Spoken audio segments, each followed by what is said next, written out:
जय जिनेन्द्र। पूर्णार्घ जैन ग्रंथ वाचन अर्घ 7 भाग 46। 6 प्रमत्तविरत। संज्वलन व नौकशाय यांचा उदय असताना मलजनक प्रमाद अर्थात आत्मस्वरूपात लीनता सावधानता नसणे हा असतो, म्हणून यास प्रमत्त म्हणतात.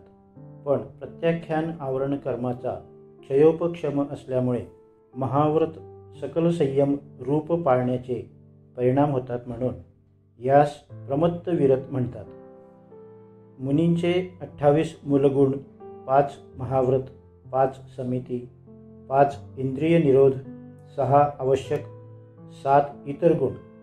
7 इतर गुण म्हणजे 1 स्नान न करणे, 2 दंतधावन न करणे, 3 केशलोच करणे, 4 वस्त्रधारण न करणे, नग्न दिगंबर रूप धारण करणे, 5 जमिनीवर झोपणे, 6 उभे राहून भोजन करणे, 7 दिवसा एक वेळ भोजन करणे.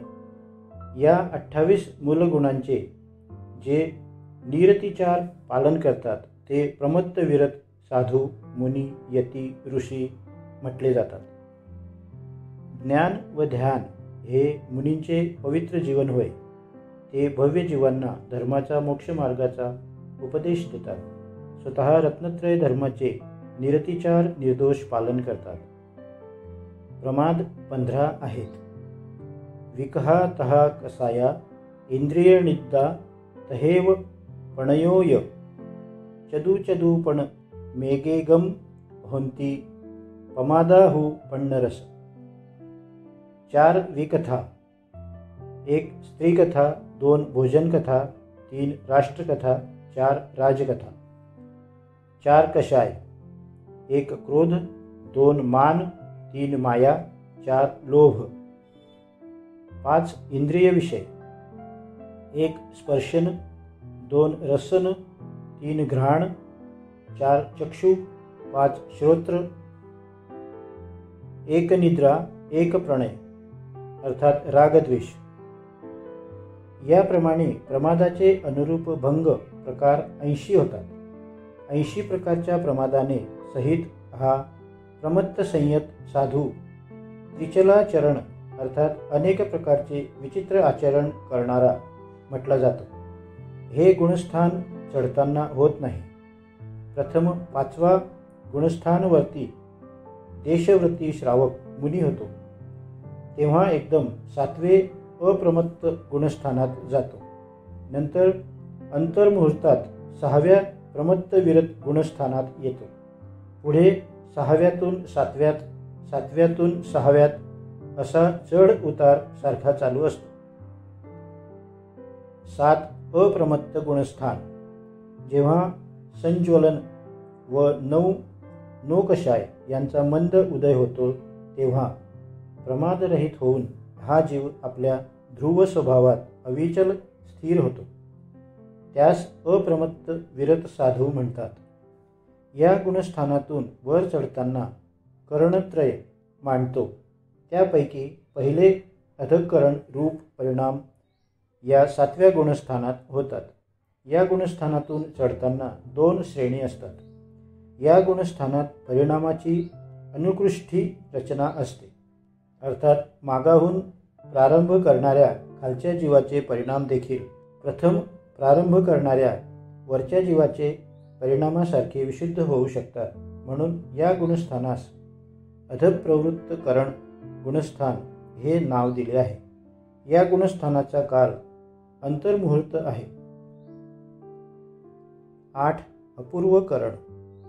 या गुणस्थानात जीवाचे परिणाम पूर्वी कधीही इतके शुद्ध झाले नव्हते असे अपूर्व विशुद्ध होतात, म्हणून या गुणस्थानास अपूर्वकरण गुणस्थान म्हणतात. या गुणस्थानात 4 आवश्यक होतात. 1 स्थिती कांडक घात. अशुभ कर्माची स्थिती कांडक समूह रूपाने कमी होते. 2 अनुभाग कांडक घात. अशुभ कर्माचे फल कांडक समूह रूपाने कमी होते. 3 गुण संक्रमण. अशुभ प्रकृतीचे शुभ प्रकृती रूप संक्रमण होते. 4 गुणश्रेणी निर्जरा. गुणाकार श्रेणी रूपाने अशुभ कर्माची निर्जरा होते. या गुणस्थानाचा काळ अंतर्मुहूर्त आहे. 9. अनिवृत्तीकरण. या गुणस्थानात ज्यांचे परिणामामध्ये निवृत्तीभेद फरक नसतो, सर्वांचे समान विशुद्ध परिणाम असतात, त्यास अनिवृत्तीकरण गुणस्थान म्हणतात. या गुणस्थानाचा काळ अंतर्मुहूर्त आहे. या गुणस्थानाला दुसरे नाव बादल पृष्टी आहे. अर्थात या गुणस्थानात क्रोध, मान, माया व स्थूल लोभ व नोकषाय यांचा अभाव होतो. 10. सूक्ष्म सांपराय. जेथे केवळ सूक्ष्म लोभ शिल्लक राहतो, अशा विशुद्ध परिणामास सूक्ष्म सांपराय गुणस्थान म्हणतात. या गुणस्थानातून वर चढताना जो जीव उपशम श्रेणीने चढणारा उपशमक असतो, तो नियमाने 11व्या गुणस्थानात जातो. तेथून अंतर्मुहूर्त 11व्या गुणस्थानात राहून सत्तेतील चारित्र्य मोहनीय कर्म उदयास येते. त्यामुळे तेथून तो नियमाने खाली पडतो.